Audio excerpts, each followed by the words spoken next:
बिहार की राजनीति एक बार फिर नए सवालों और बहसों के केंद्र में आ गई है। क्या सम्राट चौधरी को बिहार की जनता मुख्यमंत्री के रूप में स्वीकार करेगी? क्या वही नीतीश कुमार जिनके खिलाफ उन्होंने कभी खुलकर मोर्चा खोला था, अब उन्हें मुख्यमंत्री बनते हुए देखेंगे? ये सवाल आज सियासी गलियारों से लेकर आम जनता के बीच चर्चा का विषय बना हुआ है।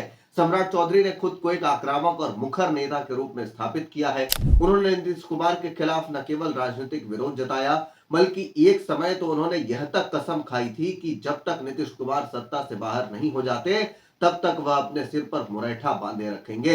यह प्रतीकात्मक विरोध उनकी राजनीति की पहचान बन गया था। लेकिन अब वही सम्राट चौधरी सत्ता के शीर्ष पद के संभावित दावेदार के रूप में देखे जा रहे हैं। तो सवाल उठना लाजमी है कि क्या जनता इस बदलाव को स्वीकार करेगी? इस पूरे राजनीतिक समीकरण को और जटिल बनाता है प्रशांत किशोर का एक बयान। प्रशांत किशोर ने सम्राट चौधरी पर गंभीर आरोप लगाए हैं, जिनमें हत्या जैसे संगीन आरोप भी शामिल हैं। हालांकि इन आरोपों की कानूनी स्थिति और सच्चाई एक अलग विषय है, लेकिन राजनीतिक रूप से यह मुद्दा काफी प्रभाव डालता है।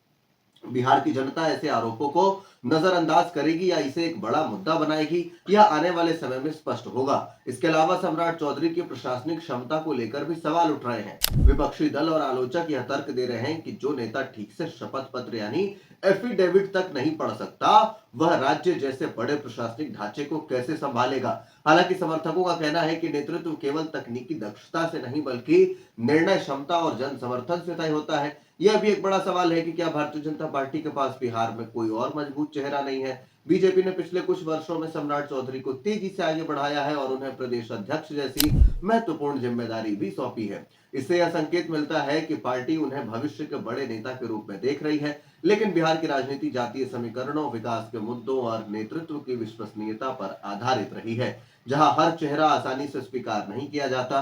बिहार की राजनीति में नीतीश कुमार का एक लंबा अनुभव और स्थापित छवि रही है। ऐसे में किसी नए चेहरे के लिए उनकी जगह लेना आसान नहीं है। सम्राट चौधरी को न केवल अपनी छवि मजबूत करनी होगी, बल्कि जनता के बीच भरोसा भी बनाना होगा। अंततः यह सवाल केवल किसी एक नेता का नहीं, बल्कि बिहार की राजनीति के भविष्य का है। क्या जनता पुराने अनुभव को प्राथमिकता देगी या फिर एक नए नेतृत्व को मौका देगी? क्या बीजेपी सम्राट चौधरी के रूप में एक मजबूत विकल्प पेश कर पाएगी?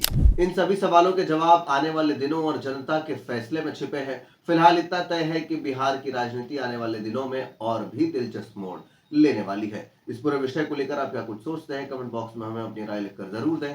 धन्यवाद।